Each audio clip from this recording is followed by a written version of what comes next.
Espiritu Santo. Amen. Sumainyo ang Panginoon. At sumainyo rin. Mga kapatid, pinatilo natin ang linggo ng Pentecostes. Mga kapatid, amin natin ang ating kasalanan upang tayo maging manapag lumanap sa banal na pagdiriwang. Maraming Diyos sa mga pangyariang Diyos at sa inyo mga kapatid, nalubha akong nagkasala sa isip, salita at sa gawa at sa aking pagkukulang. Kaya isinasamo ko sa mga ng Birheng Maria, sa lahat ng mga anghel at mga banal, at sa inyong mga kapatid na ako'y panalangin sa Panginoon ang Diyos. Kaawaan tayo ng makapangyarihan Diyos, patawarin tayo sa ating mga kasalanan, at patubayan tayo sa buhay na walang hanggan. Amen.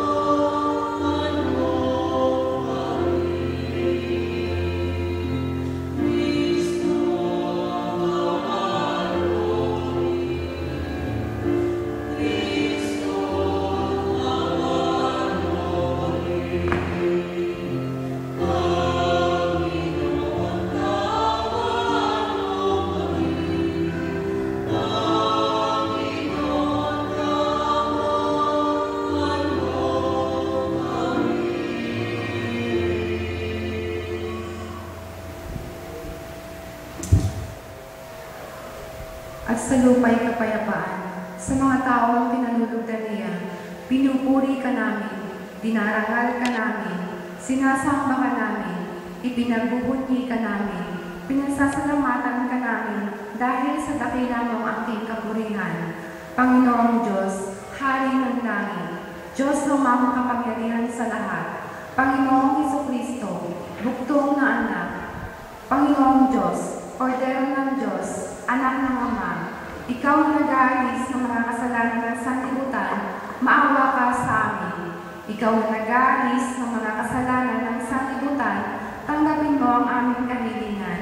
Ikaw na naluluklok sa kanan ng Ama, maawa ka sa amin. Sapagkat ikaw lamang ang banal, ikaw lamang ang Panginoon, ikaw lamang ang Jesucristo, ang kataas-taasan, kasama ng Espiritu Santo, sa kadakilaan ng Diyos Ama.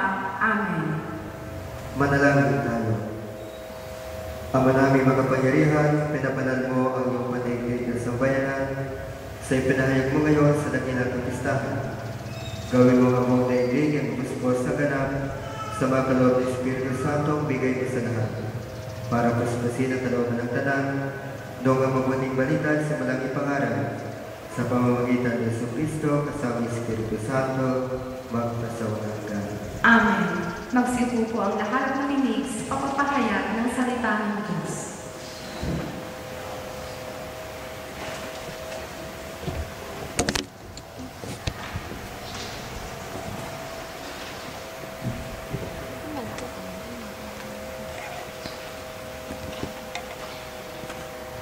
Pagbasa mula sa mga gawa ng mga apostol. Nang sumapit ang araw ng Pentecostes, nagkatipon silang lahat sa isang lugar. At biglang narinig ang isang ugong mula sa langit. Animoy hagulot ng malakas na hangin, at napuno nito ang bahay na kinaroroonan nila. May nakita silang waring mga dilang apoy na lumapag sa bawat isa sa kanila. At silang lahat ay napuspos ng Espiritu Santo at nagsalita ng iba't ibang wika, ayon sa pinagkaloob sa kanila ng Espiritu. May mga Hudyo buhat sa iba't ibang bansa na naninirahan noon sa Jerusalem. Mga taong palasamba sa Diyos. Nang marinig ang ugong na ito, nagdatingan ang maraming tao. Namangha sila sapagkat sinasalita ng mga alagad ang mga wika nila. Sa kanilang pagtataka ay kanilang nasabi, hindi ba Galileo silang lahat? Bakit ang ating katutubong wika ang naririnig natin sa kanya? Tayo ay mga taga-Parsya, mga taga-Media, mga taga-Elam, mga naninirahan sa Mesopotamia, sa Judea at sa Cappadocia, sa Ponto at sa Asia. Mayroon pa sa ating taga-Friga at Pamphylia, Ehipto at sa mga saklaw ng Libya na sakop ng Cyrene at mga nakikipanirahan mula sa Roma. Maging mga Hudyo at mga naakit sa Judaismo, may mga taga-Creta at Arabia pa rito. Paano sila nakapagsasalita sa ating wika tungkol sa mga kahangahangang gawa ng Diyos? Ang salita ng Diyos.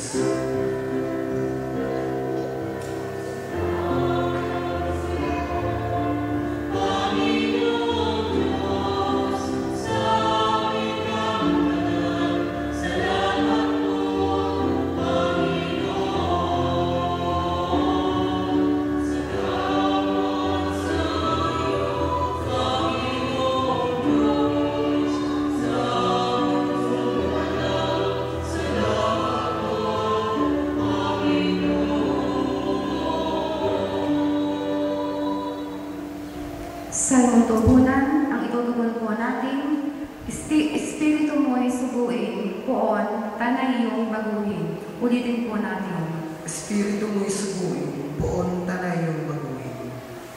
Pinupuri ka po ang Diyos nitong aking kaluluwa, o Panginoong Diyos kay dakilang talaga. Sa daigdig ikaw ang poon, kay rami ng iyong likha. Sa dami ng likha mo'y nalaganapan ang lupa. Espiritu mo'y subuin, poon, tanay iyong baguhin. Natatakot mga matay, kung kitlin mo ang hininga, mauuwi sa alabok pagkat doon mula sila. Taglay mo ang Espiritu upang buhay ay balik, Bagong buhay ay tulog mo sa lulikha sa daigdig. Espiritu mo'y suguin, poon, tanay iyong baguhin. Sana ang iyong karangal ay manatili kailanman. Sa lahat ng iyong likha, ang madamay kagalakan.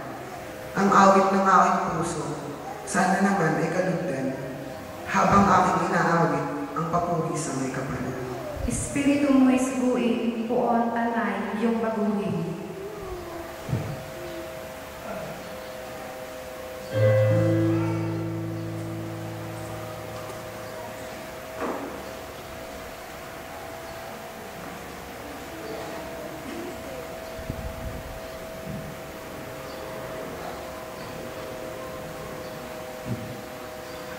Pagbasa mula sa unang sulat ni Apostol San Pablo sa mga taga-Korinto.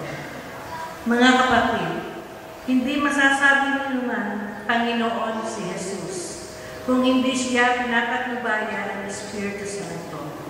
Iba't iba ang kaloob, ngunit iisa lamang ang Espiritong nagkakaloob ng mga ito.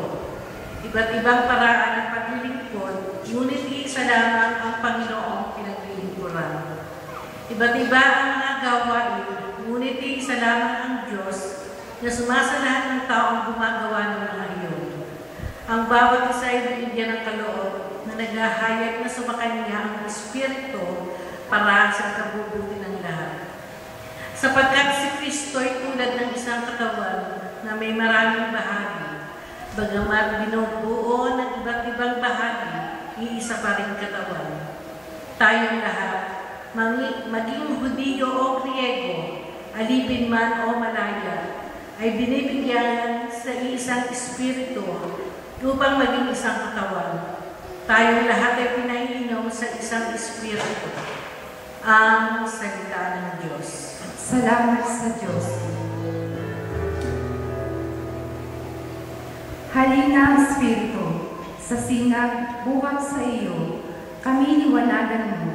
Ama ng mararita, dulot mo'y pagpapala upang kami magkusa. Kaibigan patnubay, sa aming mananahan ang tamis ng iyong buhay. Ginhawang ninanais, lilim namin sa init, kapiling bawat saglit. Lubhang banal na ilaw, kami iyong silayan ngayon at araw-araw. Kapag di ka nanahan, ay walang kaganapan ang buhay namin dangan. Marumi palinisin, lantay panaliwain, sakit namin gamutin, kami gawing matapat sa pag-ibig mag-alab, lagi sa taming landas. Tugunin aming loob, kami bigyang manugod ng iyong pitong kaloob, gantimpala'y ibigay sa hantungan ng buhay, ligayang walang hanggan.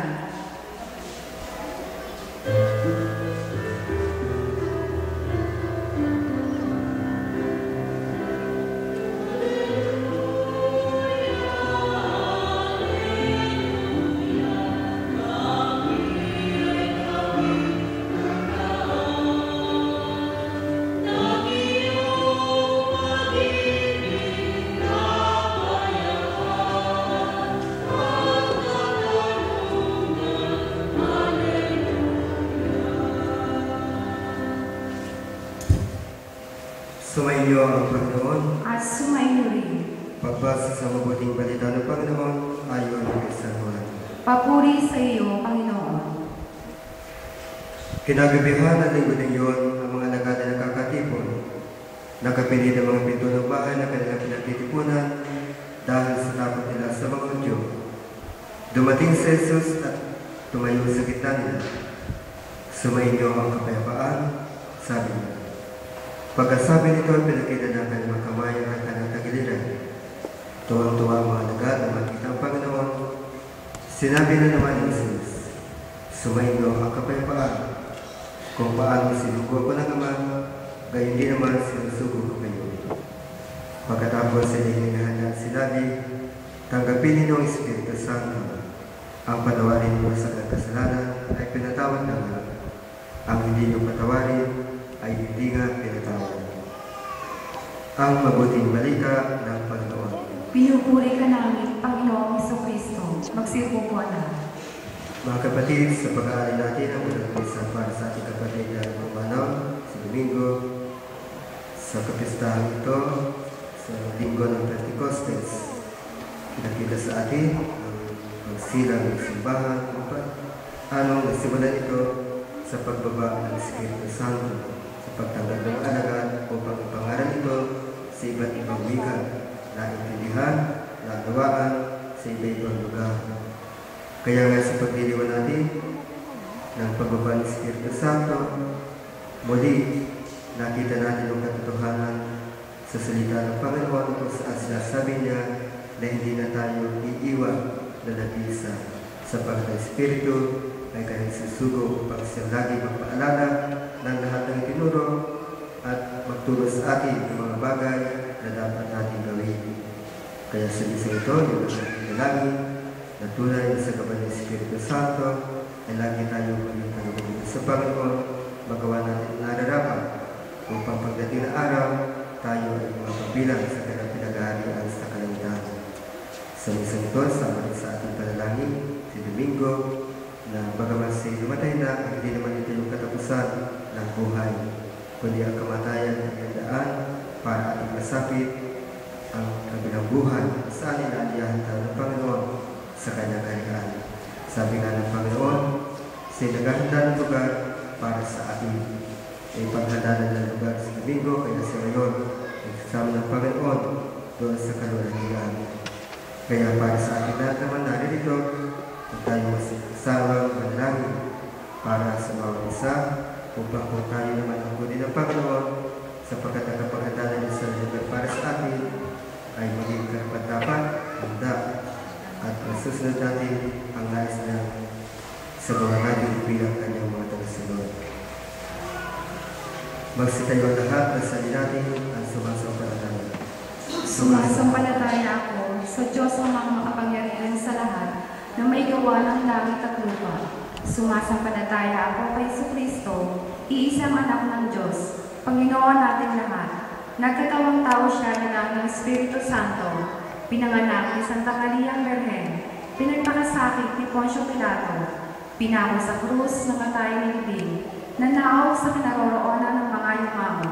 Nang may ikatlong araw, nabuhay na maguli, umakyat sa langit, nalulublok sa kanan ng Diyos ang mga kapangyarihan sa lahat. Doon magmumulang paririto at hukom sa nakabubuhay at nangamatay na tao. Sumasampalataya naman ako sa Diyos Espiritu Santo, sa banal na simbahang katolika, sa kasamahan ng mga banal, sa kapatawaran ng mga kasalanan, sa pagkabuhay na muli ng namatay na tao, at sa buhay na walang hanggan. Amen. Mga kapatid, dalhin at manalangin ang pananalig sa Diyos sa mga kapangyarihan. Binuhay niya muli ang anak na si Kristo upang magpapabuhay ng lahat ng tao. Sa bawat kahilingan at itutugon, abang makapangyarihan, kami iyong kawaan. Ulitin po natin. Amang makapangyarihan, kami iyong kaawaan.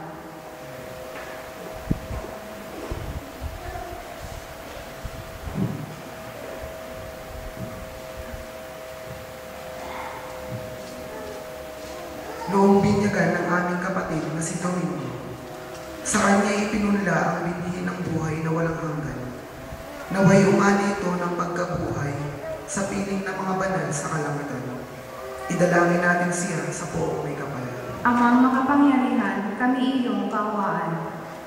Ang lahat ng namatay na umaasang muling mabubuhay ay malulundawang tanggapin ng Diyos sa piling niya sa kalangitan. Idalangin natin sila sa poong may kapal. Amang makapangyarihan, kami iyong kaawaan. Ang lahat ng ating mga kapatid na naririto, ang mga nagdadalang hati at nanulumbay, at ang lahat sa kanila ay nakikiramay, ay magkasama-sama nawa sa langit na tahanan. Idalangin natin sila sa poong may kapal. Amang makapangyarihan, kami iyong kaawaan. Naway gantimpalaan ng Panginoon ang ating mga yumaang kapatid, kamag-anak at pinagkakautangan ng loob. Idalangin natin sila sa poong may kapal. Amang makapangyarihan, kami iyong kaawaan.